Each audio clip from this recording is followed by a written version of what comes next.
Hello to everyone. आज हम बात करेंगे intraday trading for beginners and very basic concept, जिसकी मदद से आप जहां पे लॉस की जगह प्रॉफिट कर सकते हैं वेरी इजीली। इसके कुछ कॉन्सेप्ट है। सबसे पहले हम बात करेंगे demand zone and supply zone concept in weekly, daily, monthly and hourly या फिर बेस्ट टाइम फ्रेम के हिसाब से वो मार्किंग कैसे होनी चाहिए। सबसे पहले हम बात करेंगे कि आपको देखो, सबसे पहले मैं RSI हटा देता हूँ। सबसे पहले आपको देखो इसे मार्क करके रखना है। 30 मिनट्स कैंडल में गया मैं। फिर देखो यहाँ पे डेली का DS मतलब डिमांड जोन और SZ मतलब सप्लाई जोन। आप याद रखना, देखो यहाँ पे मैंने मार्क करके रखे हैं डेली, मंथली, वीकली के। ऐसे ही आपको भी मार्क करके रखना है demand zones and supply zones, क्योंकि आप अगर अब मैं बात करूँ इसकी इम्पोर्टेंस क्या है। सबसे पहले डिमांड जोन में अगर किसी अच्छे डिमांड जोन में प्राइस। Hello to everyone. आज हम बात करेंगे intraday trading for beginners and very basic concept, जिसकी मदद से आप जहां पे लॉस की जगह प्रॉफिट कर सकते हैं वेरी इजीली। इसके कुछ कॉन्सेप्ट है। सबसे पहले हम बात करेंगे demand zone and supply zone concept in weekly, daily, monthly and hourly या फिर बेस्ट टाइम फ्रेम के हिसाब से वो मार्किंग कैसे होनी चाहिए। सबसे पहले हम बात करेंगे कि आपको देखो, सबसे पहले मैं RSI हटा देता हूँ। सबसे पहले आपको देखो इसे मार्क करके रखना है। 30 मिनट्स कैंडल में गया मैं। फिर देखो यहाँ पे डेली का DS मतलब डिमांड जोन और SZ मतलब सप्लाई जोन।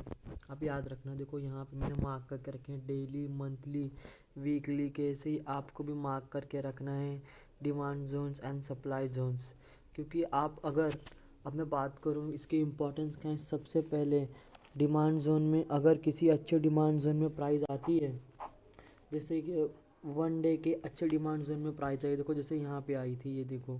फिर यहाँ से जो कैंडल ने अप मोमेंट दिखाया है, क्या बताऊँ मैं। उसके बाद आपको सप्लाई जोन्स मार्क कर रहे हैं। मैंने यहाँ पे नहीं किया, मैं आपको जानबूझ के नहीं किया हूँ क्योंकि आपको दिखाने के लिए। देखो ये होता है सप्लाई जोन, जो सबसे पहले जहाँ पे ग्रीन कैंडल बनती है, second base candle and third is red candle.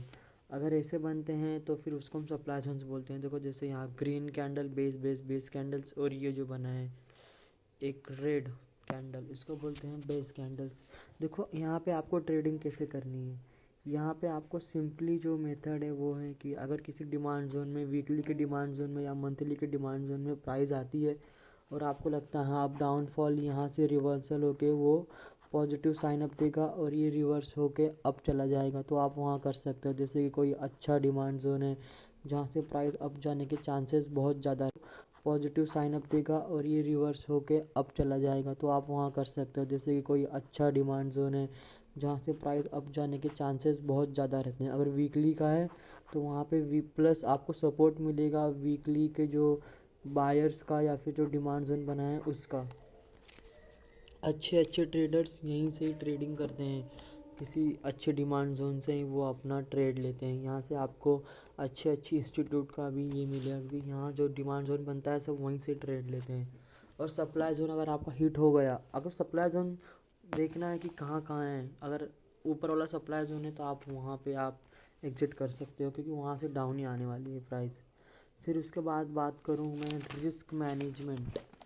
देखो रिस्क मैनेजमेंट एक बहुत ही इम्पोर्टेंट टॉपिक है, ये बहुत ही इम्पोर्टेंट पॉइंट है। देखो रिस्क मैनेजमेंट की जो स्टार्टिंग होती है वो होती है एक रिस्क मैनेजमेंट जो है वो पूरा डिपेंड है आपके प्रॉफिट या फिर आपका स्टॉप लॉस कहाँ होना चाहिए। वो पूरा जो रिस्क मैनेजमेंट है वो आप डिसाइड करता है। सबसे पहले आपको पोजीशन साइनिंग करनी है, मतलब वो कॉन्सेप्ट है। उसके बाद आपको देखो सबसे पहले आपको क्वांटिटी डिसाइड करनी होती है। ये नहीं कि अब चलो अब मार्केट अप जा रहा है तो मैं कर लूँ, शायद से वहाँ से डाउन आ जाए, आपको इतना बड़ा लॉस दे दे जहाँ पे आप सोच भी नहीं सकते। इसके लिए आपको रिस्क मैनेजमेंट बहुत इंपॉर्टेंट है। सबसे पहले आपको डिसाइड करना है क्वांटिटी। अगर आपने क्वांटिटी डिसाइड कर ली, उसके बाद आपको डिसाइड करना है कैपिटल, कि आप कितना कैपिटल वहाँ पे वो करने वाले हो। और जो थर्ड है रिस्क पर ट्रेड। आपको रिस्क पर ट्रेड 1% टू ओनली 2% रखना है, अगर आप अच्छी से ट्रेडिंग करना, मतलब अगर आप प्रो ट्रेडर हो तो ही, नहीं तो आपको 4 या फिर 5% पे तो रखना ही, क्योंकि आपको पता है वहाँ से डाउन थोड़ा तो डाउन आता है प्राइस। 4 to 5% आपके लिए ठीक है। उसके बाद मैं बात करूँ, जब भी प्राइस एकदम से ऊपर जाए तो फिर आप समझ जाइए कि वहाँ पे बाइंग प्रेशर है, आपको एंट्री नीचे लेनी थी। अगर आप उसके एकदम एंड पे जाके वो लेगे तो आप वहाँ पे जाके फंस जाओगे, क्योंकि अगर प्राइस एकदम से ऊपर जा रही है, बाइंग प्रेशर आ रही है, तो जहाँ पे वहाँ पे जो पहले से ही जो बैठे हुए हैं वहाँ पर वो देखेंगे यहाँ पे तो मेरा 40 जा रहा था प्रॉफिट, वहाँ पे 80 चला गया, तो फिर मैं एग्जिट कर दूँगा। तो फिर आप जहाँ पे एकदम ऊपर जाके लोगे तो फिर वो डाउन आ जाएगा पूरा एक ही साथ, आपके पूरा आपका पैसा एक ही साथ एग्जिट करवा देगा। फिर एंट्री के बाद आपको हर एक चीज़ याद रखनी है कि स्टॉप लॉस हिट हो गया, चलो अभी बना रहता हूँ। अगर आपको लग रहा है कि हाँ यहाँ से ऊपर जाएगा तो ठीक है, नहीं तो आप एग्जिट कर सकते हैं। और आपको कभी भी एक्सपायरी के दिन ट्रेड नहीं लेनी है, अगर आप स्पेशली बिगिनर हो तो, क्योंकि वहाँ पे आपका पैसा 20 मिनट में ही डबल हो सकता है, या फिर 20 मिनट भी लगेंगे कि आपका पूरा पैसा वो जीरो हो जाएगा। वहाँ पे बहुत ज़्यादा वो रहता है, इसके लिए आपको जिस दिन ओपन, मतलब न्यू वीकली, मतलब अगर 1 वीकली का अगर न्यू ओपनिंग हो रही है तो आप ट्राई करो कि वेडनेसडे या थर्सडे को लेने को, क्योंकि आप वहाँ से लोगों को कैरी फॉरवर्ड पे लेना, तो आप एग्जिट भी करोगे, थोड़े पैसे आपके कटते हैं लेकिन वो इंटरेस्ट लगता है, लेकिन वो बेस्ट रहता है। फिर उसके बाद में हम बात करें, देखो इसके बाद आपको एसेट हिट होने के बाद भी बने रहना है एंड डोंट, उसके बाद आपको स्टॉक्स नहीं मतलब इंट्राडे या फिर उसके बाद आपको क्वांटिटी, अगर आपको स्टॉप लॉस हिट हो गया है तो आप उसमें बने रहो, लेकिन उसके बाद आप पैसा एक भी स्टॉक्स में मत लगाओ जब तक कि आपकी जो ट्रेडिंग है कि वो जो आपको जब टारगेट हिट नहीं होता तब तक आप बिल्कुल भी रिस्क मत। हेलो टू एवरीवन, आज हम बात करेंगे आरएसआई के बारे में। ये आरएसआई इंडिकेटर होता क्या है, इसके वर्क क्या है और इसको यूज़ कैसे करना है। सबसे पहले हम बात करेंगे इसका वर्क जो है वो है positive divergence and negative divergence को ढूंढना। मतलब यहाँ से पॉजिटिव डाइवर्जन आ रहा है तो यहाँ से प्राइस अप जा सकती है, नेगेटिव डाइवर्जेंस आ गया है प्राइस डाउन आएगी। और इसका जो एडिशनल पॉइंट है ये है कि ये बिना डिमांड जोन के भी 50% से ज़्यादा एक्यूरेसी देती है। सबसे पहले हम बात करेंगे कि आपको इसको लगाना कैसे। सबसे पहले आपको यहाँ पे सर्च कर देना है RSI, रिलेटिव स्ट्रेंथ इंडेक्स। बाद में आपको इसके ऊपर टैप करने के बाद यहाँ पे आपको सब दिखेगा। आप स्टाइल में जाओगे तो आपको स्मूथ MA ऑन रखना है।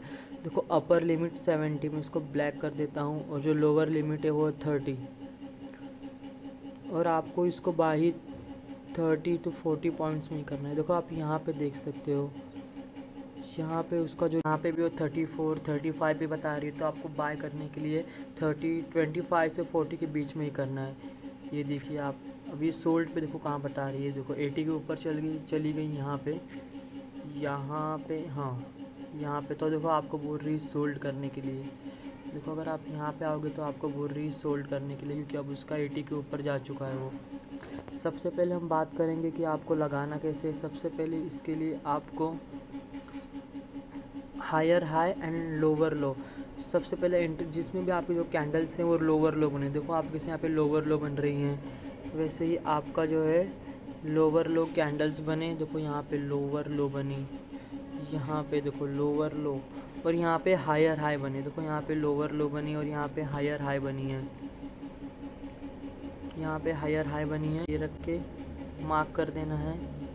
तो यहाँ पे हायर हाई बनी और ये कितने पे बता रही है आपको बाय करने के लिए। देखो 32, यहाँ से भी एक छोटा सा बाइंग प्रेशर आया। हम बात करें कि आपको अगर लोअर लो समझ में नहीं आ रहा तो आपको हर एक लोअर लो मार्क करना है स्टॉक्स में या फिर इंट्राडे में। तो यहाँ पे आपको नीचे RSI में हायर हाई मार्क करना है और आपको टच करके ऊपर जाए। देखो यहाँ पे ये टच करी और ये ऊपर जा रही है, ये देखो यहाँ पे टच करी और ये ऊपर जा रही है। अभी तक तो आप देखो, आपको अगर अभी भी समझ में आया लोअर लो कैसे मार्क करना है, देखो आप चाहे जो देखो ये भी एक लोअर लो, यहाँ से यहाँ तक लो आई, मतलब ये भी लोअर लो है प्राइस। देखो ये वाला मैं आपको समझा देता हूँ। देखो तो यहाँ से तो ये इतनी तो लो आई। यहाँ पे उसने बाय का भी इंडिकेटर दिया था, ये कितने पे, ये देखिए टैप नहीं हो रहा, देखो 34। देखो यहाँ पे आप